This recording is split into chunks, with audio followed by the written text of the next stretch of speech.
দর্শক, আজকে তো কলকাতায় মুখ্য নির্বাচন কমিশনার আছেন এবং বৈঠক করে চলেছেন। তো সকালের দিকে যে বৈঠকটা করছিলেন সেটা ছিল পলিটিক্যাল পার্টির লোকজনদের সঙ্গে বৈঠক। বিভিন্ন পলিটিক্যাল পার্টির লোকজনেরা সব যাচ্ছিলেন, তাদের যেসব বক্তব্য দাবি দেওয়া সেগুলো সব পেশ করছিলেন এবং সেগুলো শুনছিলেন মুখ্য নির্বাচন কমিশনার জ্ঞানেশ কুমার। তো যেসব দলের লোকেরা গেছেন তারা ভিতরে গিয়ে কি বলেছেন সেগুলো আবার বাইরে এসেও বলেছেন মিডিয়ার সামনে। কিন্তু দর্শক, অন্যান্য যেসব দল আছে তাদের মধ্যে নিশ্চয়ই সবথেকে বেশি কৌতূহল যে দলের ব্যাপারে সেটা বিজেপি, কারণ বিজেপি এখানকার বিরোধী দল। তো নিশ্চয়ই আপনাদের মধ্যে কৌতূহল আছে যে বিজেপি কি বলে এসছে, বিজেপি যারা ওখানে গিয়েছিলেন তো তারা কি বলে এসছেন মুখ্য নির্বাচন কমিশনারকে, কি দরকার। আমি দর্শক বিজেপি যে দাবিপত্র জমা করে এসছে আমি দর্শক সেটা সংগ্রহ করেছি। এই হচ্ছে দর্শক কপি, এটা হচ্ছে কপি, এটা ইংরেজিতে লেখা, দেখতেই পাচ্ছেন ইংরেজি, কিন্তু এটার বাংলা করলে যা দাঁড়ায় আমি দর্শক সেটা দেখিয়ে ব্যাখ্যা করব। কারণ আবারও বলছি, নিশ্চয়ই আপনাদের মধ্যে বিজেপির যেসব দাবি সেই সম্পর্কে কৌতূহল অনেক বেশি, কারণ এদেরকেই আমরা দেখতে পাচ্ছি সামনের সারিতে লড়াই করতে। এই হচ্ছে দর্শক বাংলা অনুবাদ দেখতে পাচ্ছেন। এবার আমি দর্শক একটা একটা করে পড়ে শোনাই কি বলতে চাওয়া হয়েছে, কি বলা হয়েছে মুখ্য নির্বাচন কমিশনারের কাছে। কমিশনে বিজেপির দাবিপত্র: 1 থেকে 2 দফার মধ্যে ভোট করতে হবে। 2, পূর্বের 3টি ভোটে বদলি হওয়া সমস্ত অফিসারদের বদলি। পূর্বের 3টি ভোট বলতে 24-এর ভোট, তার আগে 21-এর ভোট, তার আগে 19-এর ভোট। এই যে 3টি ভোট, ওই 3টি ভোটে যেসব অফিসারদেরকে বদলি করেছিল নির্বাচন কমিশন, এবার তারা যেখানে আছেন রাজ্যে তাদেরকেও বদলি করতে হবে, কারণ তাদের কাজকর্ম নিশ্চয়ই ভালো ছিল না, সেই জন্যই তো বদলি করা হয়েছিল। ফলে সেসব অফিসারদের যেন এবারও বদলি করা হয়, এটা বলা হয়েছে। পূর্বের 3টি ভোটে, ওই 3টি ভোট যেটা বলছিলাম, পূর্বের 3টি ভোটে ভোট ও ভোট পরবর্তী অশান্তি হওয়া সব বুথ এবং 85% বা তার বেশি ভোট হওয়া, ভোট পড়েছে এরকম বুথ, এই সব বুথগুলিকে স্পর্শকাতর বুথ হিসেবে ঘোষণা করতে হবে এবং সেই মতো ব্যবস্থা নিতে হবে সেনসিটিভ বুথ হিসেবে। 4, আগে ভাগেই কেন্দ্রীয় বাহিনী মোতায়েন করতে হবে। রাজ্য পুলিশের উপর ভরসা না করে এলাকার সঙ্গে নিজেদের পরিচিতি ঘটাতে হবে। আগে থেকে বাহিনী মোতায়েন করলে সেটা সুবিধা হবে, তারা এলাকাতে ঘুরবে এবং এলাকার সঙ্গে তারা পরিচিতি লাভ করবে। তো সেজন্যই বলা হচ্ছে যে আগে ভাগেই কেন্দ্রীয় বাহিনী মোতায়েন করতে হবে, যতটা আগে করা যায়। 5, বাহিনীর মুভমেন্টে নোডাল অফিসারদের কড়া নির্দেশ দিতে হবে এবং কোনো রকম আতিথেয়তা থেকে যেন বিরত থাকে। বাহিনী, যেটা আমি আগে একদিন ব্যাখ্যা করেছি, যে এখানে শাসকের লোকজনেরা কখনো ডাবের জল, কখনো বা মাংস ইত্যাদি, মাংস ভাত খাওয়াবো ইত্যাদি বলে পাশে দাঁড়ানোর চেষ্টা করেন শাসক দলের লোকেরা এবং তার ফায়দা তারা নেওয়ার চেষ্টা করেন ভোটের দিনে বাহিনীকে নিষ্ক্রিয় করে রেখে বা এদিক সেদিক ঘুরিয়ে রেখে। 6, জেনারেল এবং পুলিশ অবজারভার অনেক আগে থেকেই নিয়োগ করতে হবে যাতে এলাকা চিনতে পারেন এবং স্বাধীনভাবে সিদ্ধান্ত গ্রহণ করতে পারেন। আগে থেকে এইসব নিয়োগ করতে হবে যাতে করে তারা ঘুরে ঘুরে এলাকা চিনতে পারেন এবং তারা নিজেরাই যাতে স্বাধীনভাবে সিদ্ধান্ত গ্রহণ করতে পারেন। ওই রাজ্য পুলিশের উপর নির্ভর করে তারা সিদ্ধান্ত নেবেন সেটা না, তারা যেন একেবারে সেলফ ডিপেন্ডেন্ট বা স্বাধীনভাবে নিজেরাই বুঝে সিদ্ধান্ত নিতে পারেন। সেই জন্যে অনেক আগে থেকেই তাদেরকে নিয়োগটা করে দিতে হবে। রুট মার্চ বা মানুষের ভরসা ফেরানোর যে কর্মসূচি এলাকায় ঘুরে ঘুরে, রাজ্য পুলিশের ওপর নির্ভর করে যেন না হয়, যে রাজ্য পুলিশ যেখানে বলবে সেখানে বাহিনী যাবে, এরকম না, তাদেরকে নিজেদেরকেই উপলব্ধি করতে হবে। সেই জন্যই বলা হচ্ছে যে আগে থেকে সব এগুলো করতে হবে, যাতে করে তারা কোন জায়গায় দরকার, কোন জায়গার মানুষের ভয় আছে বেশি, সেই জায়গাগুলো ঘুরে ঘুরে রুট মার্চ করতে হবে। তো এটাও কিন্তু বিজেপির তরফ থেকে বলা হচ্ছে যে পুলিশ যেখানে বলবে সেখানে যাবে, এরকম যেন না হয়।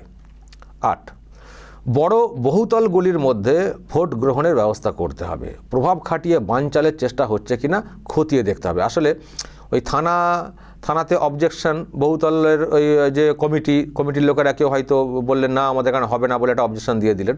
অবজেকশনটা কী জন্য দিচ্ছেন, আপত্তিটা কী জন্য করছেন, কেন নো অবজেকশন দিচ্ছেন না বুথ হওয়ার জন্যে? বুথ হলে তো ভালো হয়। তো সেই সব খতিয়ে দেখতে হবে। কেউ যদি মানা করে কোনো কমিটি ওখানকার বহুতলের, তো সেটাও খতিয়ে দেখতে হবে, সেটাও বলা হয়েছে। আর মোদ্দা কথা যেটা বলার চেষ্টা হচ্ছে যে বহুতলগুলোতে ভোটের কিন্তু ব্যবস্থা করতে হবে, যাতে করে এলাকার ওই আবাসনগুলির মানুষজন একেবারে বাড়ি ফ্ল্যাট থেকে নিচে নেমেই ভোটটা দিতে পারেন, কারণ তারা বাইরে অনেকে বের হতে চান না, অনেক কারণে, অশান্তি তার মধ্যে একটা অন্যতম। 9, এটা একটা খুব ভালো পয়েন্ট দর্শক, পুলিশ ওয়েলফেয়ার অর্গানাইজেশনকে নিষিদ্ধ করতে হবে। এই যে ওয়েলফেয়ার বোর্ড আছে না, ওরা তো খুব দেখেছেন তো। আচ্ছা, আগে বাকিটা পড়ে দিই। এবং সমস্ত অফিস সিল করে দিতে হবে, কারণ এই সংস্থা তৃণমূলের শাখা হিসেবে কাজ করে। পুলিশদের পোস্ট ব্যালট বা পোস্টাল ব্যালট আর কি, যে টাইপে ভুল আছে, সারেন্ডার করতে মানে বাধ্য করে। মানে এই অর্গানাইজেশন এরা অনেকভাবে কাজ করে তৃণমূলের শাখা সংগঠন হিসেবে। তো এই সংগঠনকে এই সময় নিষিদ্ধ করতে হবে, সমস্ত অফিসকে সিল করতে হবে, কারণ এইসব অফিস থেকে অনেক অপকর্ম চলে। তো এদেরকে করতে হবে। দেখুন দর্শক, এই কথাটা বলার আরেকটা কারণ আপনাদের সাথে দেখেছেন, ভবানী ভবনে দেখবেন মমতা বন্দ্যোপাধ্যায়ের ছবি দিয়ে এক ধরনের প্রচার ক্যাম্পেইন শুরু হয়। ফলে এইসব ভাবনা দেখি আর কি পরিষ্কার যে এই যে ওয়েলফেয়ার বোর্ড বা অর্গানাইজেশন, তারা অ্যাকচুয়ালি পুলিশি ওয়েলফেয়ার না, তৃণমূল কংগ্রেসের ওয়েলফেয়ারের কাজটা করে। তো যখন সরকারি পদে থাকা লোকজন এটা করার চেষ্টা করেন, তাদের সেই কাজের জায়গাটাকে সিল করতে হবে, বন্ধ করতে হবে, যাতে করে অবাধ ও সুষ্ঠু নির্বাচনটা হতে পারে। 10, ভোটের দিনে 2 দফাতে চেক করতে হবে। ক্যাম্পাসে ঢোকার মুখে কেন্দ্রীয় বাহিনী চেক করবে, আর বুথের ভেতরে ভোট কর্মীরা চেক করবেন, যারা থাকবেন বা ওই প্রিজাইডিং অফিসার যারা সব থাকেন না, তারা চেক করবে। মানে ক্যাম্পাসে ঢোকাতেও চেক করতে হবে যে এরা কারা, এদের আইডেন্টিটি কী আছে। 11, পার্টির এজেন্টরা ভোট গ্রহণের যে রুম তার বাইরে তাদেরকে রাখতে হবে। মানে ওই তারাও দেখতে পাচ্ছেন ভোট দিচ্ছেন, চোখের ইশারা, লাল চোখ দেখানো, ওই সব চলবে না। পার্টির এজেন্টরা তারা বাইরে বসবেন, তারা চেক করে নেবেন তাদের যা চেক করার দরকার। বাকি যেখানে ভোট হবে, ভোটটা যেখানে দেওয়া হবে, ইভিএম যেখানে বসানো থাকবে, সেখানটা যেন পার্টির এজেন্টরা দেখতে না পান, যাতে করে তারা প্রভাব না খাটাতে পারেন ওখানে বসেই। 12, প্রতিটি ভোট গ্রহণ কেন্দ্র বাহিনীর নজরদারিতে থাকবে। রাজ্য পুলিশ বা ভলেন্টিয়ারদের কোনো রোল থাকবে না, এমনকি লাইন মেনটেনও না, তাদেরকে ওখানে রাখাই চলবে না, পুরোটাই কেন্দ্রীয় বাহিনী প্রত্যেকটা ভোট গ্রহণ কেন্দ্র। ওকে। 13, ভোটকর্মী হিসেবে রাজ্য সরকারি কর্মচারী এবং কেন্দ্রীয় সরকারি কর্মচারী 50-50 অনুপাতে নিতে হবে। সব রাজ্য সরকারের লোকেদের কর্মচারী নিলে হবে না, 50-50। কেন? কারণ ভোটের পরে রাজ্য কর্মচারীদের দেখে নেওয়ার হুঁশিয়ারি দিয়ে রেখেছেন মুখ্যমন্ত্রী। ফলে তাদের মধ্যে একটা ভয় কাজ করবে, তাদেরকে চেষ্টা হবে তাদের মানে একটা অঙ্গুলি হেলন করে তাদের মতো নিজেদের মতো করে কাজটা করিয়ে নেওয়ার। তো সেই জন্যে 50-50 মানে কেন্দ্রীয় সরকারের লোকেরাও নিতে হবে, যারা মুখ্যমন্ত্রীর ভয়কে তারা গুরুত্ব দেবেন না, কারণ তারা কেন্দ্রীয় সরকারি কর্মচারী। তো সেই জন্যে 50-50 মোডে সব তো আর নেওয়া সম্ভব না, তো অন্তত 50-50 মোডে কিন্তু নিতে হবে, যাতে করে যে প্রভাব, যে হুঁশিয়ারি মুখ্যমন্ত্রী দিয়ে রেখেছেন সেটা কার্যকর সেই অর্থে না হয়। তো সেই জন্য 50-50 মানে কেন্দ্রীয় সরকারের কর্মচারীদেরকে অনেক বেশি সংখ্যায় নিতে বলা হচ্ছে, যেটা আগে সেইভাবে বলা হতো না, আর আসলে সেই রকম পরিবেশ ছিল না, দিন দিন এটা হয়ে যাচ্ছে।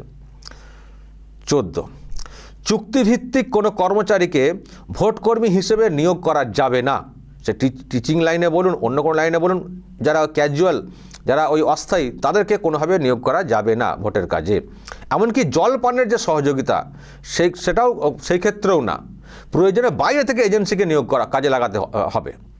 বুঝতে পারছেন? ওই রসদ যে সাপোর্টগুলো, লজিস্টিক যে সাপোর্ট, ওই সব কাজেও এই রাজ্য সরকারের অস্থায়ী কর্মচারী তাদেরকে করা যাবে না, কারণ তারাও কিন্তু তার মাধ্যমে প্রভাব খাটাতে পারেন বা তাদেরকে দিয়ে প্রভাব খাটানো হতে পারে, সেটাই আর কি বলার চেষ্টা। 15, প্রত্যেকটি বুথে ওয়েবক্যাম রাখতে হবে এবং তা নজরদারি করার জন্য সমস্ত প্রার্থী মানে বিভিন্ন পলিটিক্যাল পার্টির এবং পার্টিগুলো যেগুলো সব রেকগনাইজ পার্টি আছে তাদেরকে লিঙ্ক দিতে হবে, যাতে করে তারা সেখান থেকে দেখতে পারেন। বুঝতে পারছেন, শুধু ওয়েবক্যাম আছে তো আছেই, কী চলছে না মানে কী চলছে বা চলছে না বুঝতে পারা যাচ্ছে না, আর কমিশনার ঠিকমতো হয়তো দেখতে পাচ্ছে না, তারা হয়তো সব বুথ দেখতে পারবে একসঙ্গে, সেটাও হয়তো সম্ভব হবে না। তো এই কাজটা সহজ হবে যদি এই লিঙ্কটা মানে এরকম এদেরকেও দিয়ে দেওয়া হয়, যারা প্রার্থী হবেন পার্টির লোকরা যারা, তারা সেখান থেকে মনিটর করবেন। ফলে এই কাজটাও কিন্তু করতে হবে, নজরদারি করার যে অ্যাক্সেস সেটা কিন্তু দিতে হবে। আচ্ছা, এখনও 15 নম্বরই একই নাম্বার সিরিয়াল নাম্বার হয়ে গেছে। যাই হোক, কোনো বুথের ওয়েবক্যাম যদি বন্ধ হয় ভোটও বন্ধ রাখতে হবে। দর্শক বুঝতে পারছেন, আমি পুরো বুঝিয়ে দিচ্ছি আপনাদেরকে। কোনো বুথের ওয়েবক্যাম যদি বন্ধ হয় তাহলে যেন ভোটটাও সেই মুহূর্তে বন্ধ রাখা হয়। আর যদি অনেকক্ষণ ধরে বন্ধ থাকে তাহলে আবার ফের নতুন করে পুনরায় ভোট গ্রহণের অর্ডার দিতে হবে। পরের দিনে ভোট হতে পারে, কারণ ভোট বন্ধ, ওয়েবক্যাম বন্ধ আছে, তার মানে কিছু ওখানে জল মেশানো হচ্ছিল, এতক্ষণ ধরে বন্ধ কেন? তো ফলে ওটাই করতে হবে। আর বন্ধ হওয়ার সঙ্গে সঙ্গে ভোটটাকে বন্ধ রাখতে হবে, ভোটটাকে বন্ধ রাখতে হবে, এইসব চলতে পারে না। আবার অন হবে, তারপর ভোট চালু হবে। আজ অনেকক্ষণ বন্ধ থাকে তাহলে পুরো ভোট আবার নতুন করে করার জন্য অর্ডার দিতে হবে। জেলা এবং মহকুমা শহরে গণনার ব্যবস্থা করতে হবে, মানে এর নিচে ব্যবস্থা করা চলবে না।